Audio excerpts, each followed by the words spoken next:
Mesdames et messieurs les journalistes, chers partenaires, il y a 6 mois, j'ai pris la tête de l'Agence nationale d'identification des personnes avec une conviction. L'identité n'est pas un simple document. C'est la clé qui ouvre la porte de l'éducation, de la santé, de la finance et de la citoyenneté. Aujourd'hui, nous avons une mission, pas juste une tâche administrative, une transformation. Nous voulons transformer l'identification au Bénin en une expérience simple, fluide, moderne. Parce qu'un citoyen qui passe des heures à prouver qui il est, c'est du temps volé au progrès. Je tiens à saluer la vision du chef de l'État qui nous pousse à voir grand, à innover, à bâtir un système d'identification solide et sécurisé. Ce que nous faisons ici, ce n'est pas seulement moderniser l'état civil, c'est construire l'infrastructure de confiance de notre pays. Cependant, bâtir une telle infrastructure ne va pas sans défi. Pour que cette vision devienne une réalité tangible, pour chaque citoyen, nous devons relever plusieurs enjeux majeurs. L'accessibilité. Chaque Béninois, où qu'il soit, doit pouvoir obtenir ces documents sans obstacle. La sécurité. Nos données personnelles doivent être protégées comme un trésor national. La modernisation. Le numérique n'est pas une option, c'est une nécessité. L'interopérabilité. L'identité doit être le moteur de l'économie numérique, un pont entre les citoyens et les services publics et privés. Depuis 2018, nous avons posé les bases d'un système robuste, mais ce n'était que le début. Aujourd'hui, nous passons à une nouvelle étape. Nous avons créé une direction de la donnée et de la lutte contre la fraude, parce qu'une identité doit être incontestable. Nous avons mis en place une direction du support aux usagers et de l'expérience client, parce que l'administration est au service de ses citoyens.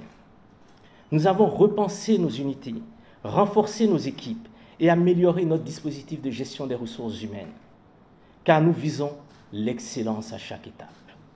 Nous avons refondé nos processus en lean management. Tout ce qui ralentit, tout ce qui complique, on l'élimine, tout en respectant le cadre légal et réglementaire.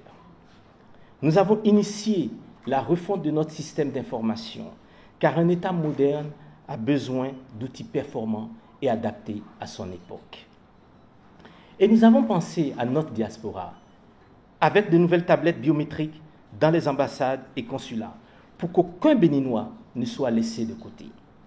Nous avons une ambition, faire du Bénin un leader africain de l'identification et de l'état civil. D'ici 2028, chaque citoyen aura une identité électronique, sécurisée, ouvrant un accès direct aux services essentiels. D'ici 2028, nous serons un partenaire stratégique pour le gouvernement et les entreprises. D'ici 2028, nous aurons 2 ans d'avance sur l'objectif de développement durable 16.9, une identité pour tous. Pour concrétiser cette vision, nous déployons une stratégie structurée autour de 4 axes majeurs. Fiabilité et sécurité, un registre d'état civil précis, infalsifiable, digne de confiance, accessibilité totale, plus de centres d'enrôlement, plus de digitalisation, collaboration renforcée, un travail main dans la main avec les mairies, les préfectures et toutes les institutions. Une identité électronique de classe mondiale pour simplifier les transactions et moderniser notre administration. Aujourd'hui, nous sommes fiers d'annoncer le lancement de nouveaux services qui marquent une étape décisive dans notre transformation. Nous lançons de nouvelles plateformes digitales, l'identité accessible en un clic. Nous lançons un chatbot à base d'intelligence artificielle pour des réponses instantanées, 24 heures sur 24, 7 jours sur 7. Nous lançons un système antifraude parce que l'identité est un droit, mais aussi une responsabilité. Un centre d'appel gratuit parce qu'un citoyen doit pouvoir parler à un humain dans sa langue sans barrière. L'ANIP que nous bâtissons est une ANIP moderne, proche des citoyens et tournée vers l'avenir. Un parent serein qui inscrit son enfant à un examen en toute simplicité. C'est ce que nous voulons bâtir. Un citoyen libéré des files d'attente qui accède à ces documents en quelques clics. Un Béninois de la diaspora qui obtient ses pièces où qu'il soit sans contrainte. Une mère rassurée qui obtient l'acte de naissance de son enfant dès sa naissance. Une fraude éliminée grâce à des documents authentifiés et sécurisés. Cette transformation, nous ne la réussirons pas seuls. Nous avons besoin de vous, institutions, partenaires, vous médias et citoyens. C'est ensemble que nous construirons un Bénin où l'identité est un levier de développement et non un frein. Mesdames et messieurs, nous avons une mission, nous avons une vision, nous avons un cap et nous allons l'atteindre. Je vous remercie. Alors, l'application, une fois téléchargée, apparaît dans la liste de nos applications en IPJ. Et dès qu'elle est lancée, elle nous amène à une interface pareille qui nous présente directement 4 grands volets. Le premier volet, accéder à mon espace, qui me permet de faire des opérations comme demander un acte, ou même voir le statut de certaines demandes que j'ai eu à effectuer, ou même consulter les données me concernant. J'ai un second volet, vérifier un document, qui me permet de vérifier si un document est authentique en termes de acte de naissance, CIP, bien sûr, des documents délivrés par la liste. J'ai un autre volet, retrouver mon NPI, que beaucoup m'ont demandé et qui est enfin là, qui me permet de retrouver mon NPI quand j'ai perdu mon récépissé rapide ou que j'ai perdu tout document qui me permet d'avoir l'information sur mon NPI. J'ai ensuite un second volet qui me permet de savoir quels sont les différents services et les coûts que la NIP offre. Alors, sans plus tarder, je vais commencer par un volet pour retrouver mon NPI, qui est celui que dont nous avons tous besoin. Retrouver mon NPI, il m'a demandé de faire un choix. Est-ce que j'ai le numéro de récépissé RAVIP avec lequel j'ai eu à faire est-ce que j'ai le numéro de récépissé du RAVIP? Si je ne l'ai pas, j'ai la possibilité de dire non, je n'ai pas ce numéro et de rentrer des données me concernant, notamment mon nom, mon prénom, ma date de naissance et le nom de ma mère. Donc, je vais faire un test avec mes informations. Mon nom, mes prénoms,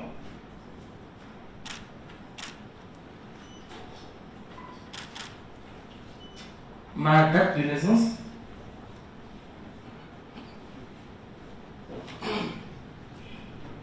le nom de ma mère.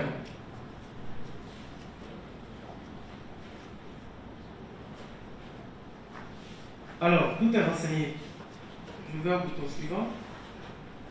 Il m'a demandé de saisir le numéro de téléphone se terminant par 00. Ce numéro est le numéro que j'ai utilisé lorsque je faisais un enrôlement pour la vie.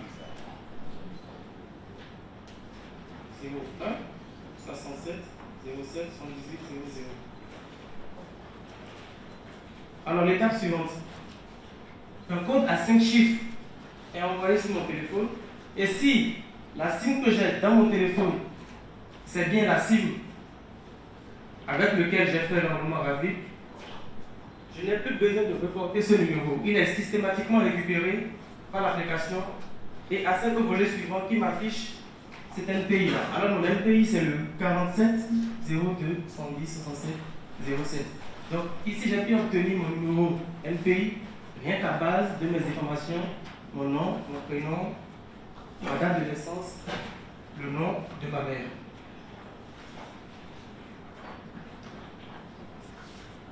Donc j'ai un bouton en bas qui me permet de copier ce NPI là pour pas où j'en ai besoin pour d'autres services, notamment accéder à mon espace dans l'application ou autre chose dont j'aurais besoin éventuellement sur mon téléphone.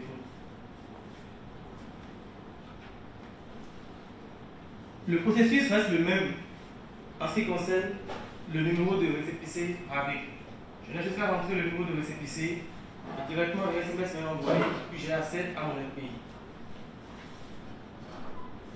Alors, nous allons aborder le volet accéder à mon espace. C'est dans ce volet que j'ai la possibilité de demander mon CIP, mon acte de naissance, mon certificat de résidence, mon certificat de coutume et de célibat, de faire une demande de carte biométrique et bien d'autres choses encore que nous allons découvrir tout à l'heure. Il m'est demandé de renseigner mon NPI.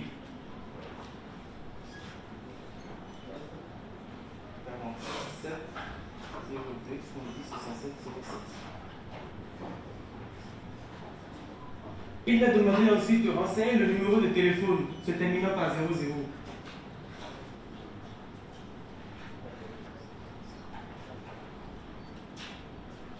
Une fois ce numéro renseigné, un code à 5 chiffres me sera envoyé. Et vu que la SIM, vu que ce numéro, c'est le numéro qui est dans mon téléphone actuellement, ce code est systématiquement récupéré. Je n'ai plus besoin de le renseigner et de le saisir. Au cas où j'ai la SIM dans mon téléphone, il faudra que je renseigne ce code manuellement. Alors, tel que je me suis connecté, voilà ce que j'ai. En toute première position, j'ai ma photo, mon nom, mon prénom, mon NPI qui est récupéré là. J'ai ensuite mes services. Ce sont les différents actes que je peux demander.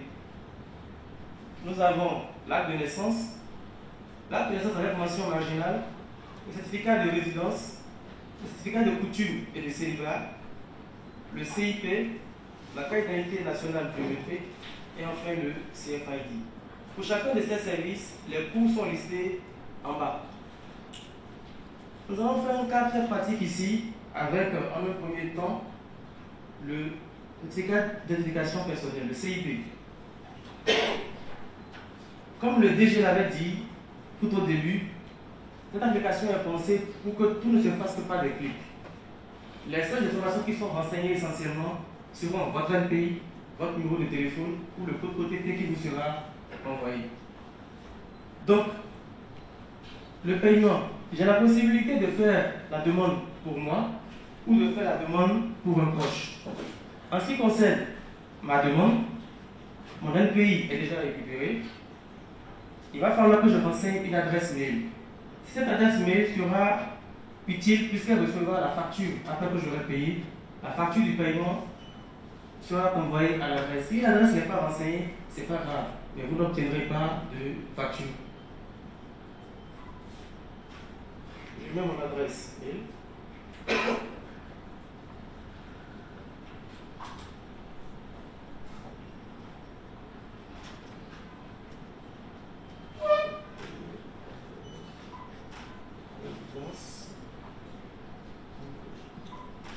L'opérateur, est-ce que je vais payer par MTN, est-ce que je vais payer par Move ou par Service?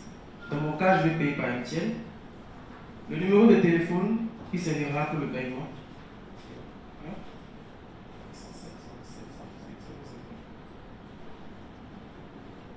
Et je peux lancer le paiement.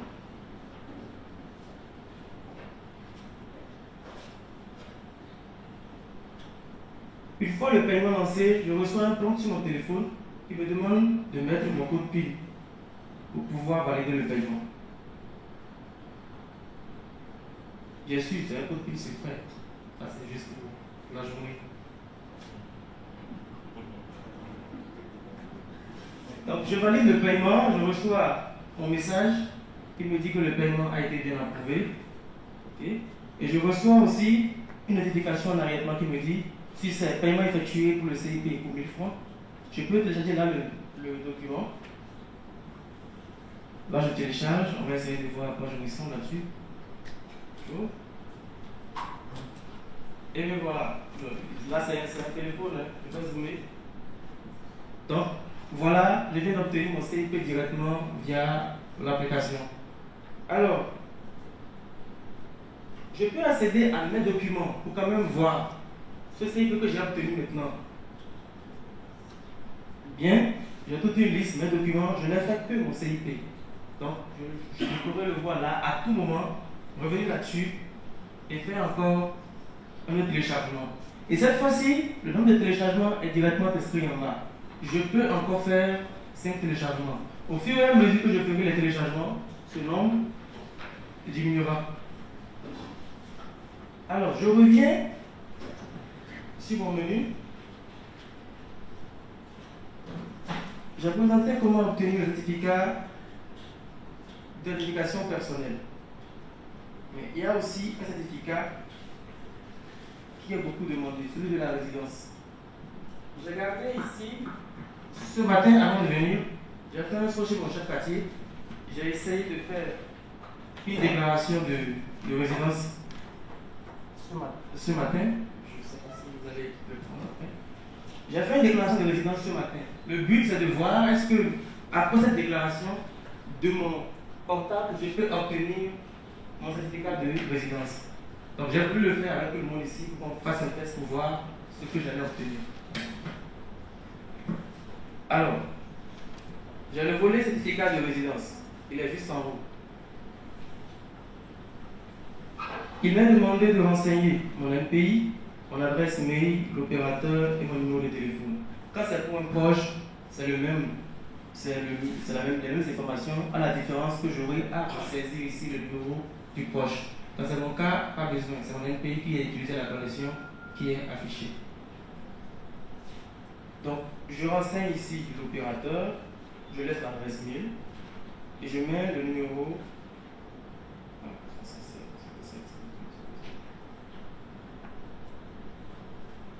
de paiement, je déclenche le paiement. Il me sera demandé de renseigner, voilà, mon mot de passe pour la journée temporaire. J'aurai maintenant à confirmer la transaction. Et voilà, 2000 francs ont été prélevés de mon compte. Alors, mon document est fin prêt. Je peux le télécharger. Je vais l'ouvrir. Et là, je viens d'obtenir mon certificat de résidence juste en 2 clics. Ça veut dire, partir du chef quartier, même sur place avec mon application, je peux obtenir mon certificat de résidence qui aura mes nouvelles informations qui seront affichées sur le dit acte. Alors,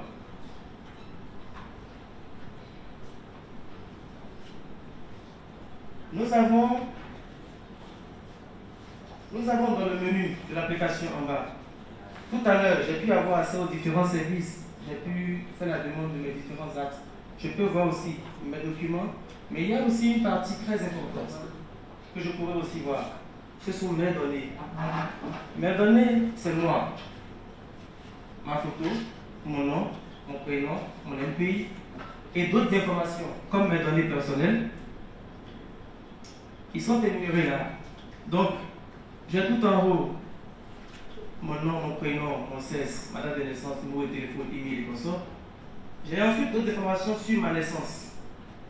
Le pays, le département, la commune, l'arrondissement, le quartier. Et aussi sur ma résidence. Ce matin, j'ai mis à jour ma résidence, donc ma nouvelle résidence est enfin apparue là comme on peut le voir.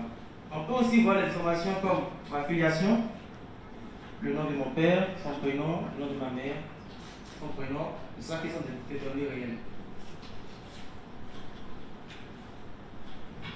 J'ai la possibilité de faire aussi une demande de modification, c'est-à-dire qu'il y a quelques soucis sur mes informations. Je peux accéder au volet demande de modification et initier les corrections comme cela se doit, puis les soumettre.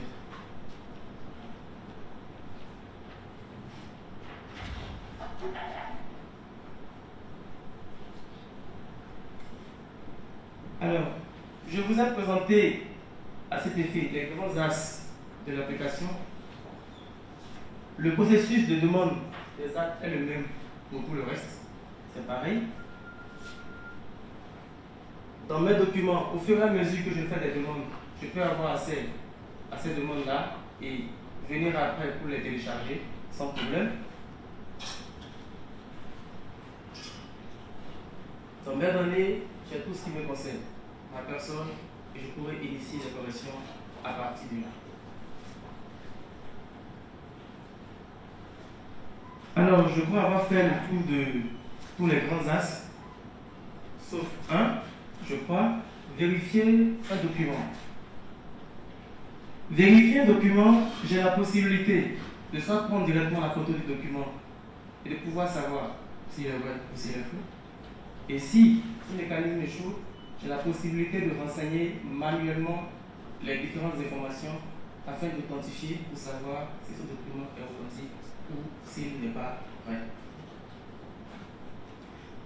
Donc, les services écourts, c'est juste la liste des services qu'offre l'ANIP avec les différents coûts qui y vont avec. Donc, c'est tout ce que nous avons en date d'aujourd'hui sur l'application, la nouvelle application ANIP BJ. Aujourd'hui, pour avoir des informations sur l'ANIP, comment obtenir une acte, c'est souvent difficile. Nous avons des gens qui donnent plusieurs versions, plusieurs procédés qui nous perdent. Effectivement, le DG qui le salue d'ailleurs a dit non, il faut intégrer cette fonctionnalité pour permettre aux gens de savoir comment j'obtiens quoi et où j'obtiens quoi. Donc, tout en bas, il y a un joli bouton vert. Et quand je lance ce bouton, ça met bonjour, je suis Seigneur, l'assistante virtuelle de la Ligue Bénin. Comment puis-je vous aider? Alors, nous allons lui poser une question. Comment j'obtiens mon CIP par exemple? Comment j'obtiens mon CIP?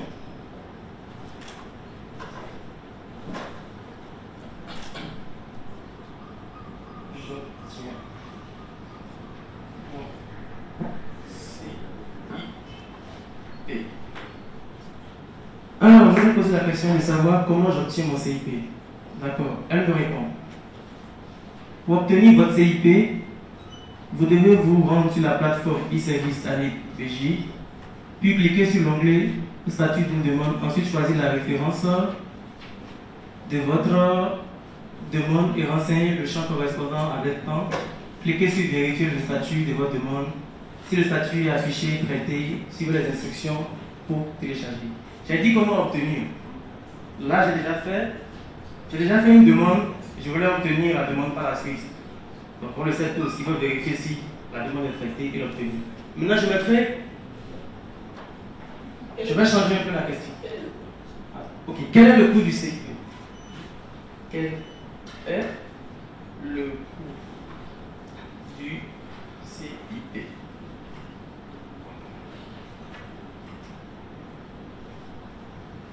Le coût du renouvellement du CIP est de 1000 francs. Bon, ne soyez pas surpris qu'il ait dit renouvellement. J'avais dit comment j'obtiens. C'est supposé que j'ai déjà fait ma demande et j'ai déjà un document. Et je veux le renouveler. Le coup, il dit ok, si tu veux renouveler, c'est à 1000 francs. Donc, je vais demander maintenant, je veux faire une demande de carte biométrique. Je vais faire une demande. Une demande de carte biométrique.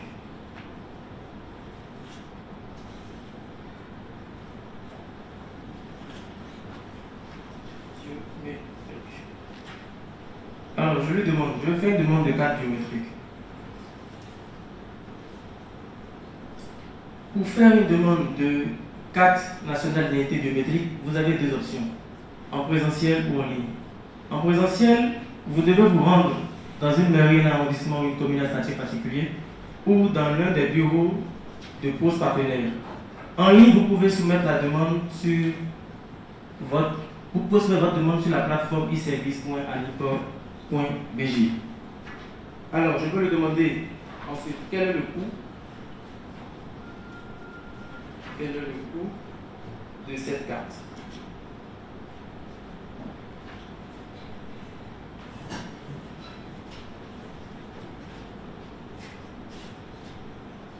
Donc, le coût de la carte nationale d'identité biométrique est de 6 000 francs. Donc, à partir de ce chatbot, vous avez la possibilité d'avoir certaines informations. Bien sûr, uniquement dans le contexte de l'ANIP. Si vous demandez comment acheter une voiture, elle ne vous répondra pas. Elle répondra juste sur des données qui concernent l'ANIP. Comment avoir de l'argent, elle ne vous répondra pas. C'est juste les données qui concernent exclusivement l'ANIP. Je vous remercie. Quels sont les moyens qui ont été mis en place par l'ANIP justement pour faciliter aux citoyens l'obtention de leurs documents? Vous avez parlé d'une identité numérique. On sait que quand on est sur Internet, il n'y a pas de risque zéro. Alors ma question est de savoir quelle est la fiabilité des services en ligne de l'ANIP. Nous avons revu la totalité de nos procédures. Et je peux vous dire qu'il y en a beaucoup. Nous avons revu clairement nos textes réglementaires. Nous sommes en train de mettre en place une démarche lean, très simple, éviter le gaspillage, pour que une demande d'un citoyen soit traitée le plus rapidement et le plus efficacement possible. Nous avons vu notre système d'information. Nous sommes en train d'initier une transformation profonde. En fait, nous sommes en train de bâtir le système d'information du futur, totalement sécurisé. Et pour cela, bien entendu, nous travaillons avec nos partenaires, notre partenaire historique, le ministère du numérique et de la digitalisation et l'Agence des systèmes d'information et du numérique. La sécurité est un enjeu important, vous en avez parlé, je vais revenir sur le sujet. Mais surtout au niveau du système d'information, nous sommes appuyés sur des nouvelles technologies. Vous l'avez vu tout à l'heure là, le chat, il est à base d'intelligence artificielle. Qu'est-ce que nous avons injecté dans ce chat? Nous avons injecté tous les textes réglementaires de l'ANIP, jusqu'au code de la famille. Loi 2017-08, la loi relative, les décrets relatifs au fait d'état civil. Nous avons tout injecté à l'intérieur. Et ce système, il est en train d'apprendre. Il apprend tous les jours. Avec vos questions, il apprend à base d'intelligence artificielle. Tout cela, c'est pour vous simplifier la vie. Sur le volet, parce qu'il y a un autre volet également, quand vous dites simplifier, c'est, oui, tout le monde n'ira pas sur nos plateformes, nous en sommes conscients. Pour votre information, nous avons commencé déjà à tester cette application dans nos unités. Et quand nous allons dans nos unités, nous regardons les personnes et nous sommes pratiquement certains, parce que nous avons fait les tests, à peu près 30% des personnes qui sont dans les files d'attente sortiront des files d'attente grâce à cela. Mais il y a un autre volet de personnes qui seront dans les files d'attente qui viendront. Et donc nous sommes avec notre partenaire Ouri et la Banque mondiale, nous allons revoir toutes nos unités. Nous allons faire vraiment quelque chose de très beau. Nous allons mettre en place des préfabriqués totalement autonomes qui adressent les problématiques des personnes en situation de handicap, qui nous permettent de bien réceptionner, parce que les citoyens, nous devons bien les réceptionner, bien les recevoir, bien les accueillir. C'est ce que nous allons faire. Nous sommes en train de le faire avec nos partenaires également historiques, les maires. Ces préfabriqués seront totalement autonomes, comme je le disais. Mais il y a également les citoyens qui ne vont pas venir chez nous. Nous irons vers eux. Avec également encore notre partenaire, M. Arolou, cher ami, nous allons mettre à disposition des motos à disposition de nos agents. Et nous le testons déjà aujourd'hui, c'est une réalité. Parce qu'il y a des personnes âgées qui ne peuvent pas se déplacer, des personnes en situation de handicap qui ne peuvent pas se déplacer, et nous allons vers elles. Nous allons passer à l'échelle dans les prochains jours. Voilà ce que je peux dire, ce que nous sommes en train de faire en termes pour améliorer en tout cas la satisfaction des usagers. La sécurité, elle est clé. L'identité électronique, notre vision est claire. Nous savons où nous allons, nous sommes déterminés, nous avons les talents et nous avons la méthode. Et dans cette méthode-là, bien entendu, on parle des données. Nous collaborons de manière assez proche avec l'autorité de protection des données personnelles. Nous travaillons beaucoup avec la CIN pour nous assurer que nos systèmes sont totalement sécurisés. Totalement sécurisés. Tout ce qui a été fait là, je peux vous assurer, c'est totalement sécurisé. Et je peux vous assurer encore que jusqu'à cette nuit, les équipes de la CIN et nos équipes étaient en train de travail pour encore renforcer la sécurité. Donc il n'y a pas de doute par rapport à ça. Et vous avez dû voir également sur le volet vérifier vos données. Vous ne pouvez pas imaginer tout ce qui est fait juste avec la commande vérifier. Tous les contrôles qui sont faits. Donc c'est fini. Un usager qui a un acte, qui veut savoir si son acte est authentique, c'est très simple. Je répète, un usager qui a un acte, qui veut savoir si son acte est authentique, c'est très simple. Il prend l'acte, il le télécharge, ou il fait la photo, terminé, ça lui dit authentique. Et pour cela, nous travaillons déjà avec la DEI Et avec d'autres institutions, nous travaillons avec les ambassades également sur ces problématiques. Nous avons reçu le consulat même de France il n'y a pas longtemps sur ces problématiques pour nous assurer que nous sommes au plus proche de nos citoyens. Les actes que nous émettons ont une force probante. Au début, nous avons essayé de comprendre dans le détail. Nous avons utilisé une vraie démarche d'analyse causale. Parce que les plaintes, elles ont toujours existé. Et nous avons décidé de les traiter une fois pour de bon. Donc, sujet par sujet. Le paiement, nous l'avons adressé. Nous l'avons adressé d'un point de vue technologique. La solution qui est là intègre les réponses aux problématiques de paiement auxquelles nos citoyens sont confrontés. Mais nous nous sommes dit, ok, il peut encore avoir des problèmes de paiement, mais il faut savoir que le problème de paiement, quand on parle de paiement, c'est toute une chaîne. Hein. Il y a les opérateurs, il y a un ensemble de choses. Mais qu'importe, nous nous sommes dit, ok, le citoyen, c'est sa satisfaction qui est importante pour nous. Nous avons dit, ok, vous avez un problème de paiement, vous serez remboursé. Il aurait pu poser la question là tout à l'heure au chat, quelle est la procédure de remboursement? Il aurait eu la réponse. Un citoyen qui est confronté à une difficulté, il la pose au chat, le chat lui répond. Parce que ce que nous disons, vous n'avez pas à avoir des problèmes de paiement. Donc ça, nous l'avons adressé. Il y a eu les problèmes de données, et il y en a beaucoup. Il y en a trop. Ce n'est pas acceptable que des parents, des agents, des enfants même, soient dans les files d'attente ou ne sont peut-être pas en train de travailler ou de préparer les examens. Comment nous avons adressé? Nous sommes dit qu'il faut aller à la racine. Pourquoi il y a des problèmes de données? Il ne s'agit pas de proposer des solutions de demande de modification de données. Nous l'avons.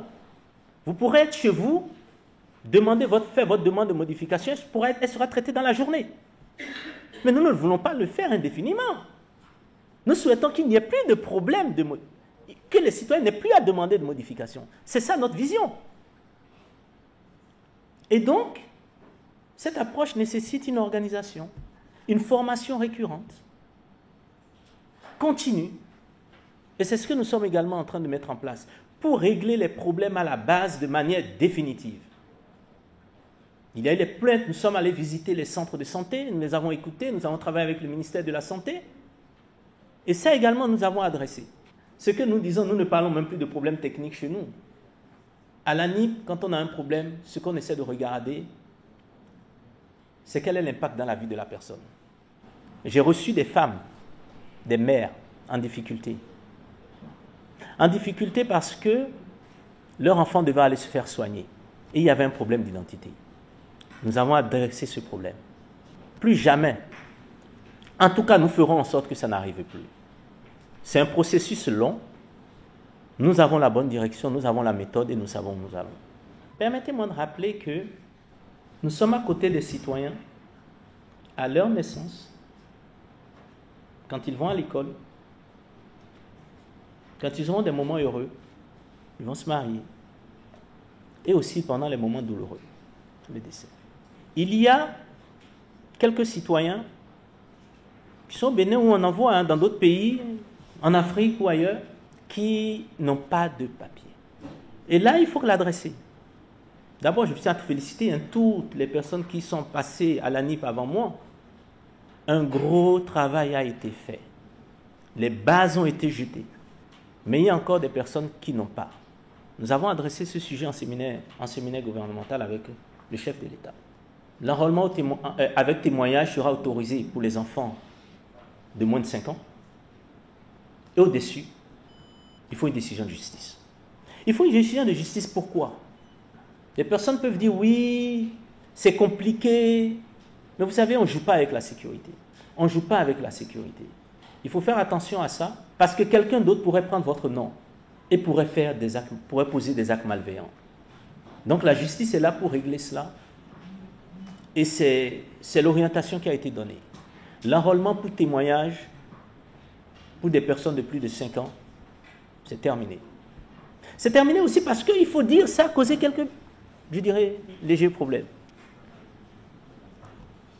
Les mécanismes sont mis en place avec le ministère de la Justice pour adresser avec la bonne célérité toutes les problématiques auxquelles nos Béninois sont confrontés.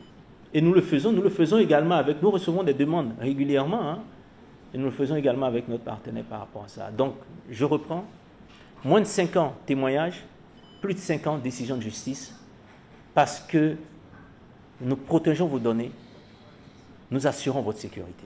J'aimerais savoir pourquoi c'est pas facile de procéder à des modifications de numéros en ligne. Je vous remercie, c'est une excellente question. Vous me donnez l'opportunité de répondre à cela. Parce que votre numéro de téléphone, vous avez vu ce qui a été fait. Avec votre numéro de téléphone, on fait plein de choses. C'est la clé de votre maison. C'est la clé de votre maison. Et il ne faut pas jouer avec ça. Nous ne jouons pas avec ça. Et donc, comme c'est la clé de votre maison et ça vous protège, ça protège vos données, ça protège votre famille, à ce jour, je dis bien à ce jour, vous voulez modifier votre numéro de téléphone, vous devez aller dans une de nos unités déconcentrées. Nous en avons 121 au Bénin. Nous sommes dans toutes les communes. Nous sommes dans les préfectures. Et nous sommes dans les arrondissements des communes à statut particulier. Nous sommes conscients qu'il y a un problème là. Je parlais de la diaspora tout à l'heure. Nous sommes conscients qu'il y a un problème là. Au Bénin, il y a, si je ne me trompe pas, 5296 villages. 546 arrondissements. Donc, nous ne sommes pas à la porte de la maison de la personne. Donc, pour certaines personnes, c'est trop loin. Et nous avons également décidé d'adresser cette problématique.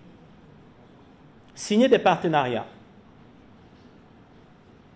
Nous sommes en train de travailler avec le secteur de l'éducation. Les écoles sont dans les villages, elles sont plus proches des gens. Les centres de santé sont plus proches des gens.